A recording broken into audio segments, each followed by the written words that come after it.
So let's get into it. One of the main reasons why we tell people to do their research is because a lot of times when people say they want to join an organization, they join it off of face value, or I don't want to be offensive, but people join it because they know people who are a part of it or their family members are part of it. But let me just put it out there that every organization that you think you should be a part of, every organization is not for you. Let me just say that. I don't want to say this to offend anybody because that's not what I'm trying to do, but a lot of people who join sororities because their family or friends are a part of that sorority is the reason why they join it. Is because they know someone who's part of the organization.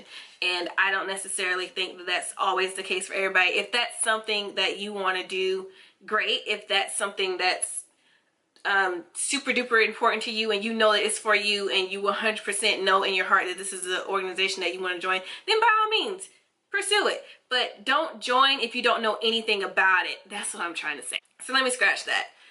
People tend to join organizations when they know nothing about the organization itself. They just hear things about it, or people will say things about it that aren't a part of it. Like, they don't know the ins and outs of it. They just go off of face value. If you're a legacy and you want to join that particular organization, pursue it if that's what you want to do. But at the same time, I would still encourage you to do your research, because what was for you when your sister joined in 1998 might not be the same organization that you joined in 2017.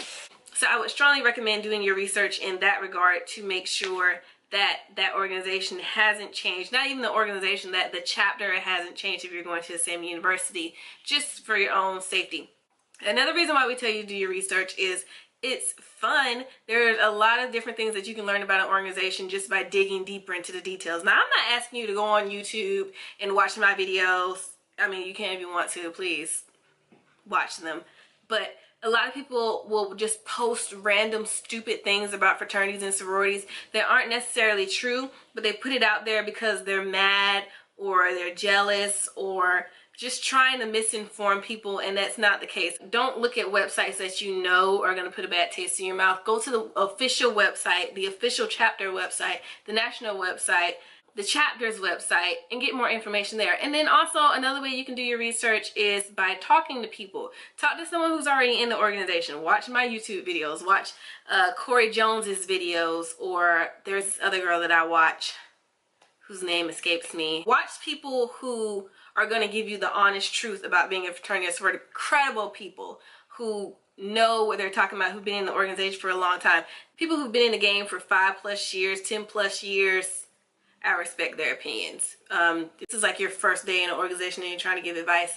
I listen to you because I know you're having fun, but I can't really listen to any wisdom that you can provide because I feel like you haven't been in the organization long enough. Not to offend anybody, but it's the truth. So I think doing your research is really, really important, and it teaches you how to investigate things. It also gives you more information, because what happens is everything that you learn through your research and researching other organizations is going to help you in the future when you do your interview, or when you go to an informational, or even when you get inducted and do intake yourself in the future after you've crossed, because you have to provide insight as to how did you end up where you were in a fraternity or sorority. And I think that that's good information to provide to people, because it's your story and you can share your story with people. So I would highly recommend that.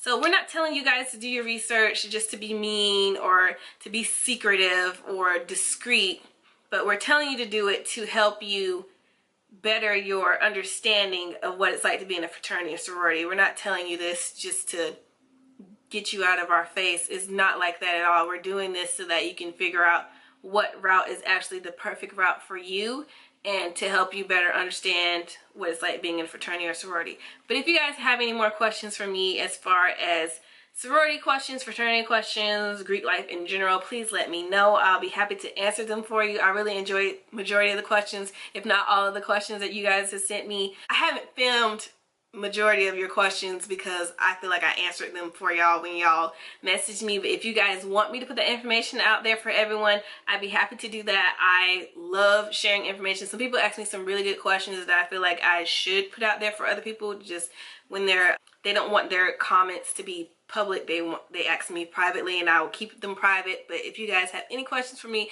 please let me know. I respond to my Instagram, my new Instagram that I created, KelsTells. I also have my Gmail account down below, my Twitter, my Facebook page, my Snapchat. Feel free to ask me questions on any of those pages, and I will be happy to respond. I hope you guys like this video, and I'll see you guys in my next Q&A.